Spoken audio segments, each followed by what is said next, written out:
Welcome back to express. और अब बात करेंगे कोविड के हवाले से। तो पाकिस्तान में कोरोना के पॉजिटिव केसेस की बात की जाए तो अमात की जो शरह उसकी तादाद में नुमाया कमी देखने में आई है। उसके साथ साथ अगर हम बात करें मुल्क भर में फ्रंट लाइन हेल्थ प्रोफेशनल्स को, तो उनको वैक्सीन लगाने का अमल जारी है। और वैक्सीन के दूसरे मरहले की बात की जाए तो उसमें जो उसका आगाज़ कर दिया गया है, लेकिन उसके साथ साथ 65 साल जो 65 ईयर से ज़्यादा की उम्र के लोग हैं या उससे ज्यादा उम्र के लोग हैं, उनकी वैक्सीनेशन के लिए रजिस्ट्रेशन शुरू हो गई है। रजिस्ट्रेशन के बाद जो वैक्सीन लगाने का अमल है वो मार्च में शुरू हो जाएगा। बिल्कुल। और इसके साथ साथ वैक्सीन जो दरामद करने का अमल है उसका सिलसिला भी शुरू हो गया है। और पाकिस्तान में बेसिकली इस पर बहुत ज्यादा बात भी हुई। 4 आलमी जो कंपनियां उनकी वैक्सीन इस्तेमाल करने की इजाजत दी गई थी। इस वक्त पाकिस्तान में वजारत सेहत की जानिब से चाइनीज कंपनी जो है, चाइनी कंपनी साइनोफार्म की वैक्सीन लगाई जा रही है, जैसा कि हमने आपको हेल्थ वर्कर्स के हवाले से अपडेट भी किया था। आइंदा 2 हफ्तों में रूसी वैक्सीन स्पुतनिक 5 आइंदा 2 हफ्तों में पाकिस्तान पहुंच जाएगी, खबरें ये हैं।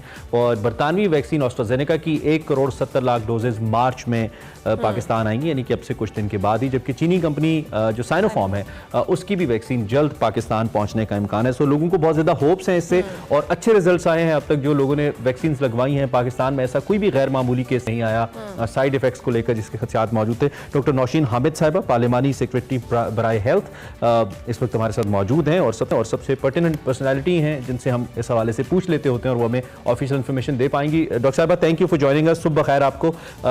इन्फॉर्मेशन एक तो जो हमने दी है किस हद तक आप कहेंगी इसको कि ये ठीक है, और दूसरा ये कि अब गवर्नमेंट किन खतूत पे सोच रही है, खासतौर पे जब 65 साल से ज़ायद अफराद की हम उनकी रजिस्ट्रेशन करने जा रहे हैं, तो ये कितना टेक्निकली टफ मरहला होगा हुकूमत के लिए? जी देखें, इसके लिए बहुत ज़्यादा वर्किंग हुई है और बहुत ज़्यादा मेहनत हुई है कि हम एक मुनज़्ज़म तरीके से जो है अपनी पॉपुलेशन को, क्योंकि ये कुछ लोगों को नहीं लगनी, ये हमने पूरी टारगेट पॉपुलेशन तक पहुंचना है। तो इसके लिए एक नेशनल इम्यूनाइजेशन मैनेजमेंट सिस्टम जो है निम्स के नाम से, ये एनसीओसी ने मुरतब दिया है। ये एक बहुत बड़ा एक रजिस्ट्रेशन का सिस्टम और फिर वो रिकॉर्ड मेंटेन करने का, एक डेटाबेस मेंटेन करने का नादरा के साथ कोलैबोरेशन में। तो ये 1166 के ऊपर जब रजिस्ट्रेशन कराई जाएगी और उसके बाद फिर इनका कोड जनरेट होगा, उसके मुताबिक जब ये उनको मैसेज आएगा कि उन्होंने कौन से सेंटर पे जाना है, किस दिन जाना है, तो जब लोग उसके मुताबिक अपने सेंटर्स पे जाएंगे वहां पर वो कोड दिखाया जाएगा और उनको फिर वैक्सीन लगेगी। और वैक्सीन लगते साथ ही वो डाटा जो है वो फीड हो जाएगा और ये कौन सी वैक्सीन किसको लगी है ये इस हद तक जो है ये इसको मॉनिटर किया जाएगा। और मैं समझती हूँ कि इस वक्त हमें इस चीज को देखना चाहिए कि पाकिस्तान उन 65 ममालिक में है जिसमें वैक्सीनेशन शुरू हुई है। अभी तक दुनिया के 130 ममालिक में वैक्सीनेशन शुरू भी नहीं हो सकी। So we are lucky enough कि हम इस चीज पे हमने फर्दर पेशरफ्त हुई है। डॉक्टर साहिबा, जो फ्रंट लाइन हेल्थ प्रोफेशनल्स की हम बात कर रहे थे, उनको जो वैक्सीन का अमल था, और हमने में हमारी बात भी हुई थी कि कुछ हेल्थ प्रोफेशनल्स जो हैं जितने रजिस्टर हुए हैं रिलक्टेंट है, नहीं लगवा रहे।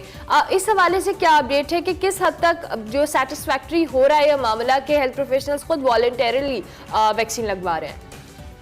देखिए, इन सब हेल्थ प्रोफेशनल्स ने अपने आप को रजिस्टर तो कराया था, तो जाहिर है कि उन्होंने लगवानी थी तो कराया था, मगर थोड़ी सी हेजिटेंसी है, उनमें वेट करना चाह रहे कुछ दिन। मेरी जिनसे भी बात हुई है वो थोड़ी सी हेजिटेंसी है, वेट एंड सी कर रहे हैं। वो लगवाएंगे जरूर मगर थोड़ा सा वेट करना चाह रहे हैं ताकि अपने कोलीग्स जिन्होंने लगाई है उनको वो क्लोजली वॉच करें। ठीक है, एक तो ये कि हमें कोवैक्स के प्लेटफॉर्म से हमें कौन सी वैक्सीन मिल रही हैं, पाकिस्तान इसके ऊपर कितना ज़र मुबादला लगा रहा है, इसके हवाले से भी हमें बता दीजिएगा। और दूसरा ये कि आगे बढ़कर अब इस वक्त जो कोविड की सिचुएशन है इस पे एनसीओसी की क्या फाइंडिंग्स हैं? किसी थर्ड वेव को तो खुदा न खास्ता एक्सपेक्ट नहीं कर रहे हैं हम इस वक्त।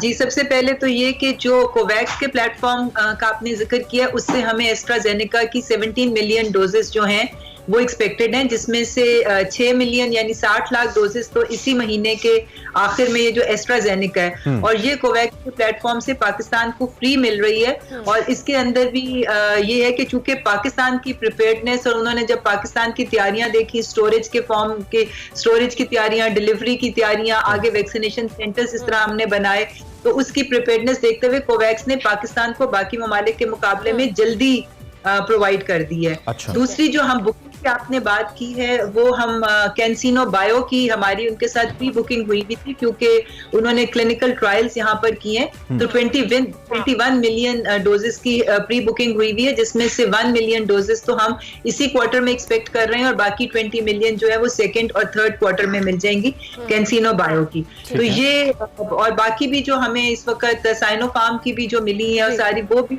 फ्री मिली है, मगर परचेज करने की तरफ भी। डॉक्टर साहबा, एक इसमें ज़िमनी सवाल ये भी पैदा हो रहा है कि ये तो हमें एक्सपेक्टेड है कि किस किस तारीख को हमें ये वैक्सीन मिल जाएंगी, और अल्लाह करे उस तारीख तक अगर वैक्सीन मिल जाती हैं तो इसमें आपके जहन में टाइमलाइन क्या है कि इस टाइमलाइन के अंदर ये वैक्सीन लग भी जाएंगी सही अफराद को?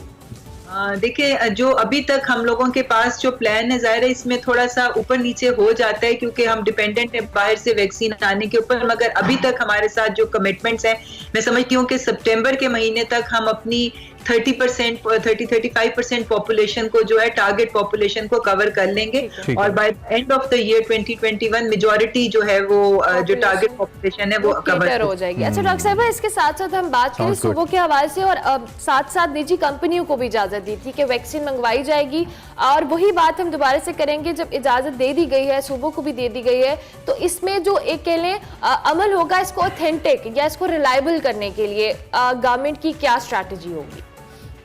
देखिए, प्राइवेट कंपनीज को परमिशन, उनको इमरजेंसी यूज के लिए ऑथराइजेशन दी गई है कि वो मंगवा सकते हैं, मगर उसके लिए उनको कुछ प्रोसीजर्स को फॉलो करना पड़ेगा, और वो जाहिर है ड्रैफ्ट रेगुलेटरी अथॉरिटी है हमारी, उसके अंदर उनको अपने आप को रजिस्टर कराना पड़ेगा। ड्रैफ्ट से जो अप्रूव्ड वैक्सीन होंगी वो वाली वो मंगवाने के अहल होंगे, और जाहिर है कि उनकी भी एक मॉनिटरिंग और एक प्रोसीजर चलेगा।